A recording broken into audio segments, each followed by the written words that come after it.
Hello everyone, welcome to Apti Plus Academy for Civil Services. It's a video on daily news and editorial analysis, which I'll be covering from the Hindu and Indian Express. The important news and editorial that will be relevant for the preparation of civil services examination will be discussed in this session. Let's get started with the news topic list. Today is 20th of March. The first important news, that is India-Japan to strengthen the bilateral ties. Second, no antibodies or plasma therapy to treat adult COVID patient. We'll see the detail about the recent regulation. Third, difficult to allocate public fund to art and culture. Second last, financial year 2023, the fiscal deficit target are within the reachability of the pre-assigned number. And the last is an editorial moving forward with the newer concept of UHC. Apart from the news and editorial, at the end of this video, there will be MCQ based questions. These questions will be based on current affairs that will help you for the upcoming prelims examination. So without any further delay, let's get started. And before I begin this session, those of you who are new to our channel, do not forget to subscribe Apti Plus Academy for Civil Services on YouTube. If you like this video, if you find this video informative and helpful, do not forget to press a like button. And those of you who are looking forward with integrated test series for the CSE examination, this is for 2023 prelims cum mains, where 30 prelims and 8 mains all India test will be provided. And along with this, we'll provide test on PYQs, current affairs, CSAT and full length test, followed by free IS Gazetted current affair magazine, a monthly compilation, a must read for a civil services aspirant. There will be free mentorship that will be included in this test series and a flexible date and timing as per the convenience of the aspirants also. So if you want more details about that, do check out the description section where I provided a dedicated link for this particular course. Now starting the session with the first news of the day, that is India-Japan to strengthen the bilateral ties, something important for General Studies paper 2. Under the subtopic of general studies, that is effect of policies and politics of developed and developing countries on India's interest and India's diaspora.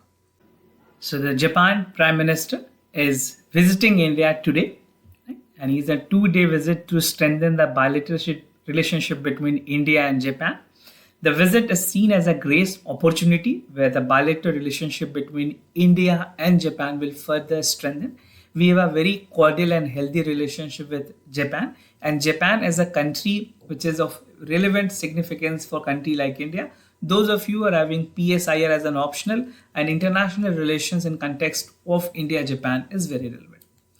Now, since the last summit, when the meeting was held between the leaders of India and Japan, now this is significant where the engagement will be there at the bilateral level, and both India and Japan are holding the presidency of G20 and G7 respectively. So this will be at the right juncture where both countries will be looking forward to strengthen their bilateral relationship and even augment the further part of trade and cooperation. We'll see the detail everything about segment also.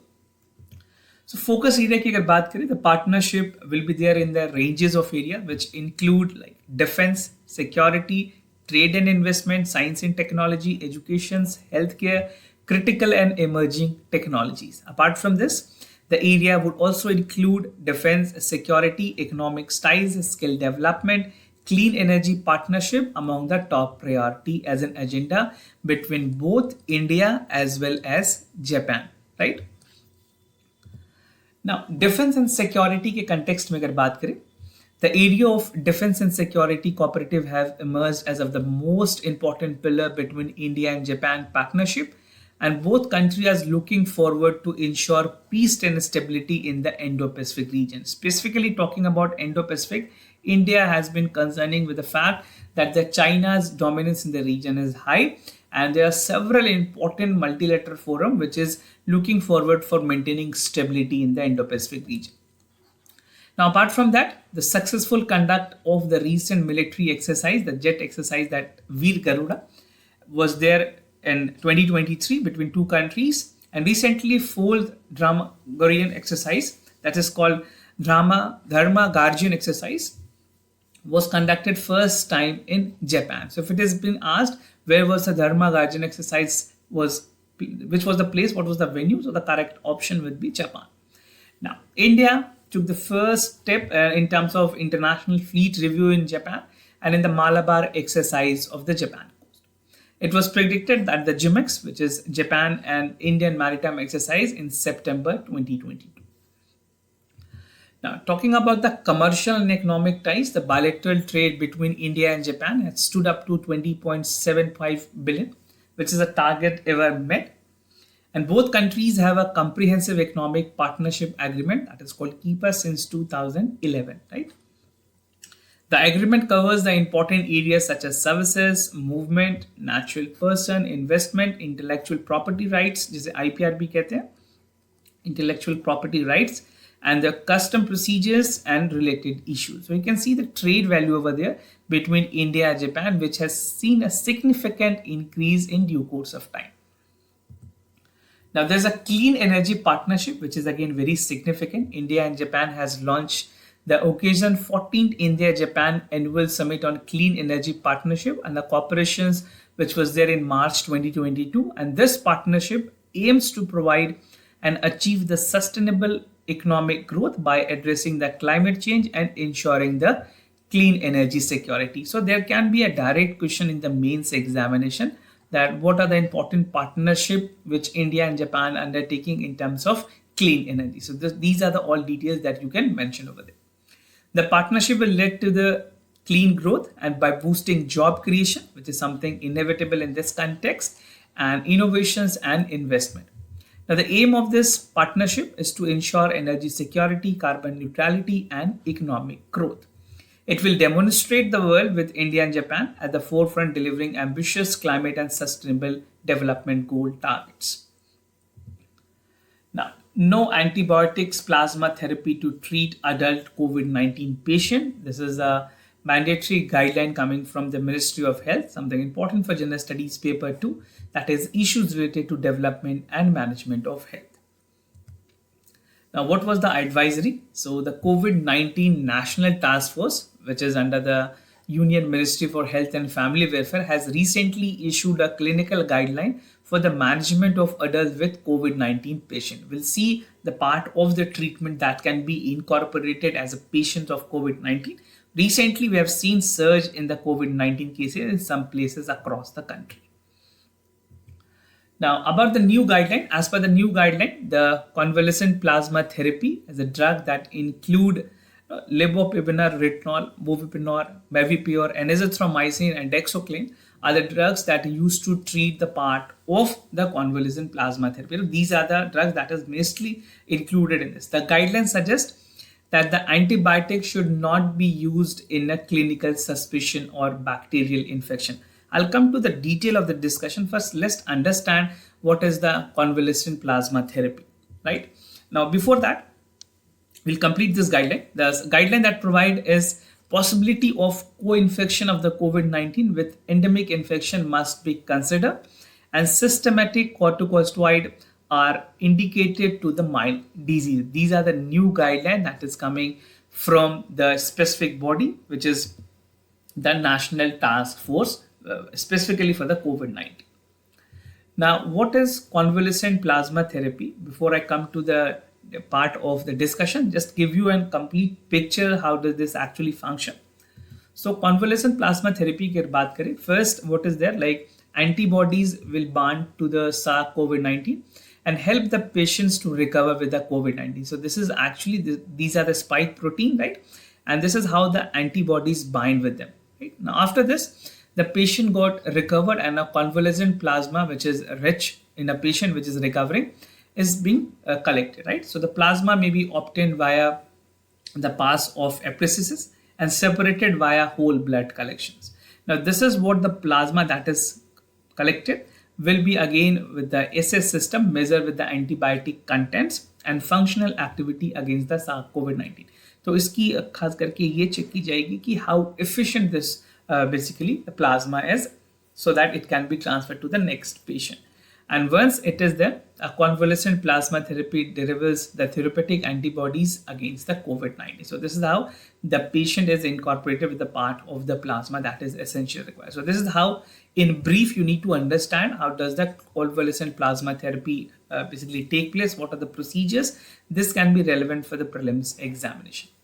Now coming to the part of the dictation in terms of convalescent plasma therapy, while the pathogen like novel of the coronavirus infect immune system, it produced antibodies, right? Now these antibodies span over to identify and mark the invading virus. जो foreign virus होते हैं उनको identify करती है, and the white blood cell basically that is attached to the intruders, that is the foreign virus, get the body infected, and further to treat it, antibodies are developed in a patient. Now, this helps the antibodies and immune system to mount to combat the virus. So, a response is there in the immune system where the productions of plasma take place, right? Now, what are antibodies? This can again be a significant part of a direct question in the prelims. So, antibodies are one of the frontline immune response to any affected by a microbe, and they are a particular type of the protein that is secreted by immune cell called B lymphocytes and encounter the invader or the foreign virus that is coming out. In this case, novel coronavirus is one, right? So B lymphocyte is something, an important point that you should take a note of. The immune system design antibodies that are highly specific to evade the pathogen, the foreign virus that is coming, and particular antibodies in the partner virus made for each other. So you can see these are the antigens, right? The blue in color, and these are the antigen binding fragments, and these complete is antibodies. So the antigen actually bind and help to get recovery from specific diseases or counter the virus. Now moving to the other news, difficult to allocate public fund to art and culture. Something relevant for general studies paper 2 under the subtopic, government policies and intervention for the development of various sectors and issues arising from a design and implementations. So while responding to the query which was made by the Parliamentary Standing Committee, the Ministry of Culture has specifically said that it is not possible to consider a proportions of fund that is allocated for the promotions of art and culture. There is specific paucity, and the priority of the government is specifically in terms of developing of elementary rural infrastructure such as health, education and transportation, right? Now, one thing that is important for you to understand is about the budgetary allocation that is given to the Ministry of Culture. So it has got just 0.0075% of the total budget for this year, that is 2023 and 24. And the union budget for this has allocated 3,399 crore rupees under the revenue and 284.4 as a capital to the Ministry of Culture that has been prioritized specifically for the program that government is looking forward with. And just to tell you, India is having a G20 presidency where important sites is being promoted and the venue are set so that the tourism should also be promoted over the place. Now, it is with the sharp contrast to the countries like China, UK and United States and even Australia that spends roughly 2% to 5% of their budget in the promotions of art and culture. But for India, it is only 0.075%. So it's a factual information relevant for prelims as well as for mains examination. Now, fund from the non-governmental sources is again a significant portion. The official of the Ministry of Culture said that the majority of amount that is spent in art and culture in the countries mentioned above are sourced from the non-governmental sources. And the ministry was also trying to evolve an innovative methods where the maximum non-governmental organizations participate in the promotions and conservation of the art and culture, right? Just to give you an example, if you know a place in Delhi called Humayun Tomb, this was a Humayun Tomb which was actually restored by Aga Khan Foundation, which is a part of Tata Trust, right? Basically, Aga Khan Foundation and Tata Trust are working together to develop the heritage site. So this can be some examples where even you can quote that in the mains part. Now, fiscal year 2023 for fiscal deficit target within the reachability. Something relevant for General Studies Paper 3, that is Indian economy and issues related to planning, mobilization, resource growth and development. So the Economic Affairs Secretary in a statement said that the center will reach the fiscal deficit target of 6.4% of the GDP in the current fiscal year. If you see the comparison for 2019, the part was 4.7. For 2020, it was 9.2. For 2021-22, it was 6.7, and for this year, it is 6.4, the part of the fiscal deficit. This was high because at this time, India has witnessed the surge and the peak in the COVID-19. A lot of restrictions and lockdown were ongoing in the country.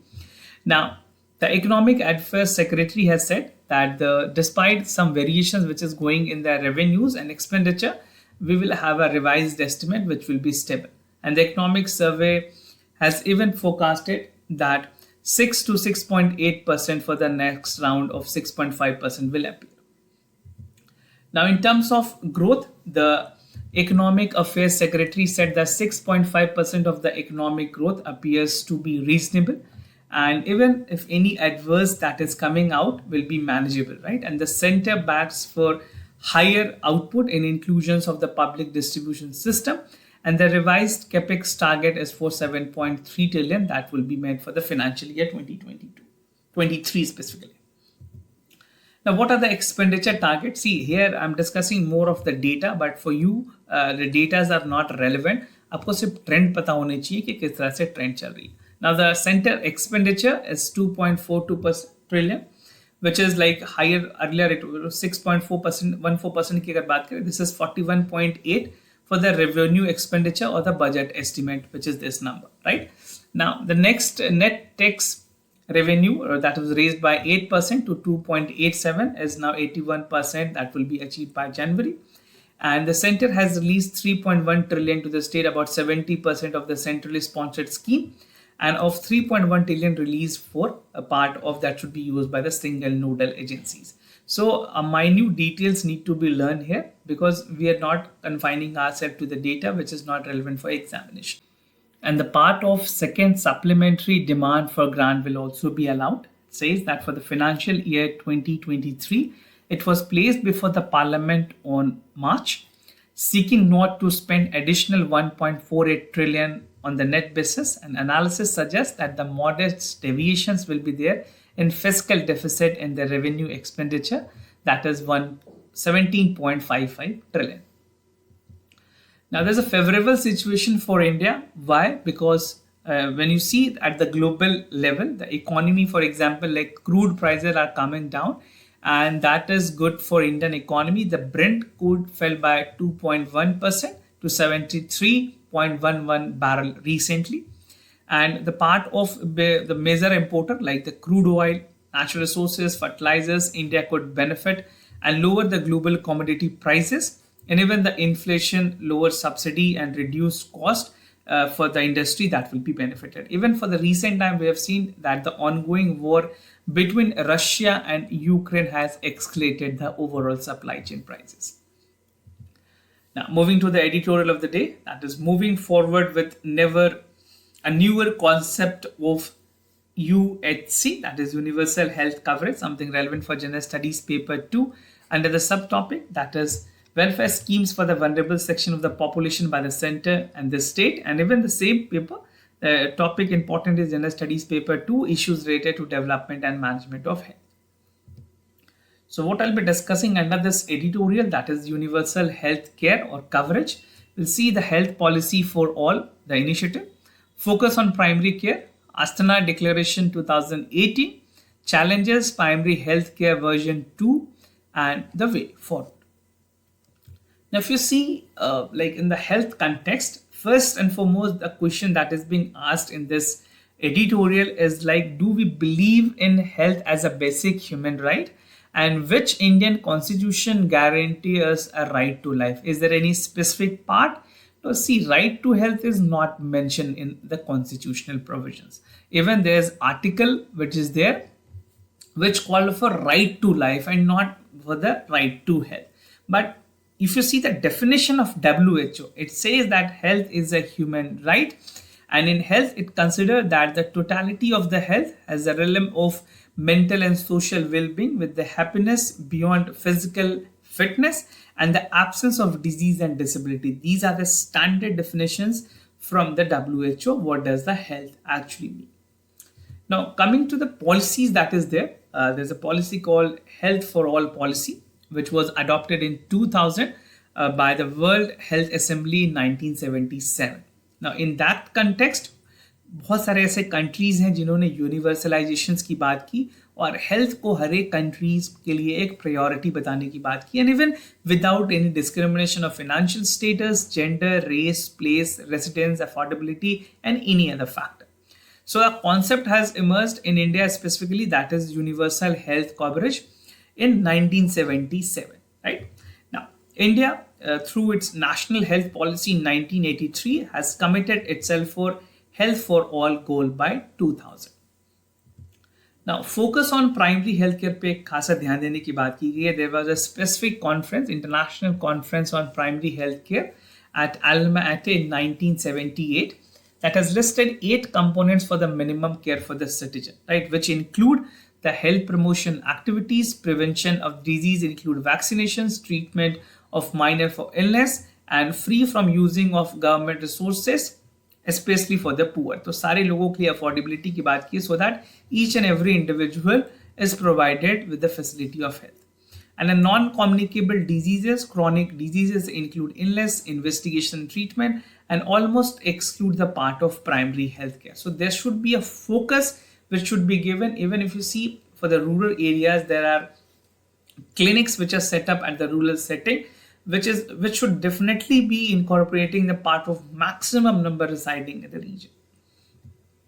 Now, there's Astana declarations of 2018, which call for a partnership with the private sector through the part which is there for alcohol, tobacco, ultra, food processing, industrial and automobile pollutions contributions, and the part of the commercial sector that was well established. Now, as a poorer country, that has miserably failed to unveil the private sector regulation. Even to a larger extent, India was not a country which was actually benefited, and it never addressed poverty, underemployment, and the poor livelihood options.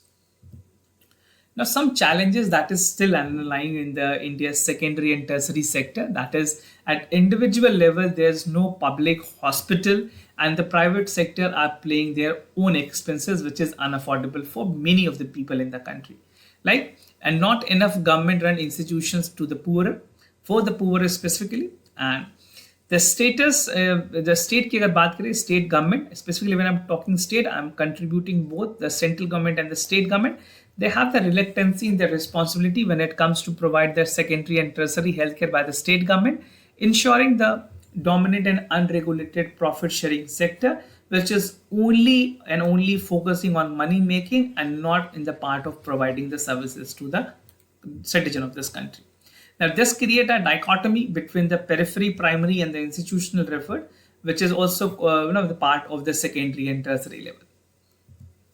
Now, if you see the primary healthcare vision 2.0, in this there was a revamped vision which was there by a comprehensive primary healthcare, which called for poor to poor contract chronic illness, and even called for the cardiac neutral mental metabolism which should be there, which require investigations at periphery and primary healthcare institutions.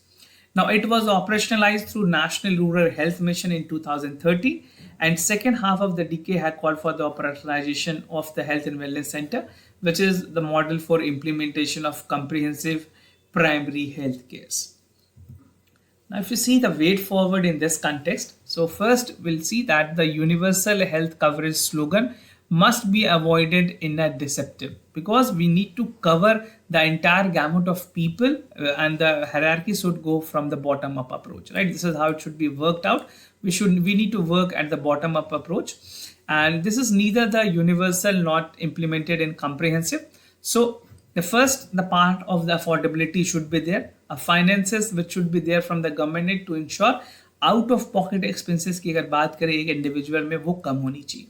The National Health Missions is on the concurrent intersectional trust. The important schemes in this include Poshan Abhiyan, National Food Security, Mahatma Gandhi National Rural Employment Act, Water Sanitation, Sarv Shiksha Abhiyan. These are some of the better version which would be included with fully taxes funded with universal healthcare, Ayushman Bharat, Jan Arogya Bhima Yojana that damages the approach, right? So we need to maintain the allocation part to the specific budget, which is actually making the changes at the ground and focusing on that so that the coverage would be there for the larger extent of the society. So this is how the way forward can be concluded. Moving ahead with the MCQ questions of the day, before I proceed, just to tell you the answers of yesterday's questions. For first question, the correct option is A. For second question, the correct option is B. Today's MCQ for practice is about Akash missile. It's a 25-kilometer that can stimulate energy multiple all weather conditions. It was inducted in 2014 for Indian Air Force in 2015. You have to choose the correct options. Second, about Ocean Satellite. OceanSat is a series of Earth observation satellite launched and operated by the Indian Space Research Organization. It facilitates the applications including documenting chlorophyll concentration, fly planktons, and blooms. So do check it out for the correct options, because the general studies related question for science and technology become relevant for prelims. So this was all about for the daily news and editorial analysis, followed by the MCQ questions. If you have any other concern, reach out to us. We'll be more than happy to assist you. For time being, I'm signing off. Thank you so much for watching this video.